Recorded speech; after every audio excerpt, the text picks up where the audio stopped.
மதுரையில் பொதுத்துறை வங்கிகளை தனியார் மயமாக்கும் முயற்சியில் மத்திய அரசு ஈடுபட்டு வருகிறது. இதற்கு எதிர்ப்பு தெரிவிக்கும் வகையில் வங்கி ஊழியர்கள் ஆர்ப்பாட்டத்தில் ஈடுபட்டனர். பொதுத்துறை வங்கி ஊழியர்கள் மதுரையில் பல்வேறு சங்கங்களில் தலைவர்கள் ஸ்ரீதர், செந்தில், ரமேஷ், பரதன், ஜோசப், சகாய, டெல்வர் ஆகியோர் தலைமையில் தர்ணா போராட்டம் நடைபெற்றது. கூட்டத்தில் கலந்து கொண்ட அதிகாரிகள் கூறும்போது, தனியார் வங்கிகள் திறம்பட செயல்படும் என்ற அரசின் வாதம் தவறானது. 1913 முதல் 1968 வரை 1639 தனியார் வங்கிகள் திவாலாகி உள்ளன.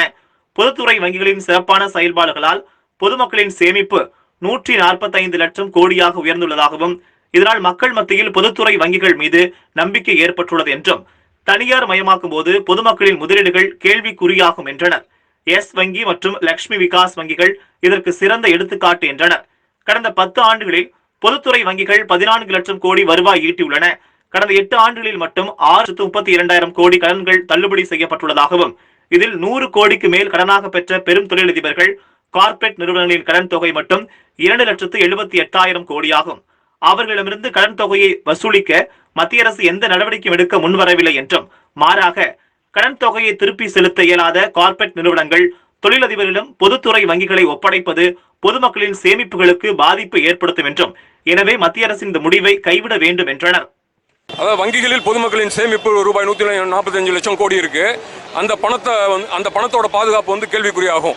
இரண்டாவது, கிராமப்புறம் மற்றும் சிறு நகரங்களில் வங்கி சேவை இன்றளவும் வழங்கி வரக்கூடிய நிலைமை பாதிக்கப்படும். அவங்களுக்கு வங்கி கடனோ வங்கி சேவையோ கிடைக்கிறது தடைப்படும். கிராமப்புற பகுதி, சிறுநகரங்களில் வங்கிகளில் ரிசர்வேஷன் பாலிசி தனியார் மயக்கப்படும் போது ரிசர்வேஷன் பாலிசி பின்பற்றப்பட மாட்டாது. அதுபோக கான்ட்ராக்ட் லேபர் சிஸ்டம் நிரந்தர பணியிடங்கள் அளிக்கப்பட்டு கான்ட்ராக்ட் லேபரை கொண்டு அந்த பணியிடங்கள் நிரப்பப்படும்.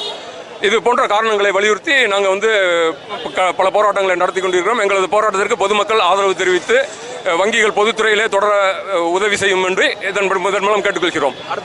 அடுத்த கட்ட போராட்டமாக மார்ச் 15, 16 2 நாட்கள் 9 சங்கங்களை சேர்ந்த 10 லட்சம் வங்கி ஊழியர்களும் அதிகாரிகளும் 2 நாட்கள் வேலை நிறுத்த போராட்டத்தில் ஈடுபட உள்ளோம். அதன் பிறகு ஏற்படும் டெவலப்மெண்ட்ஸை பொறுத்து united forum of bank unions முடிவின்படி அடுத்த கட்ட போராட்டங்கள் தொடரும். நன்றி.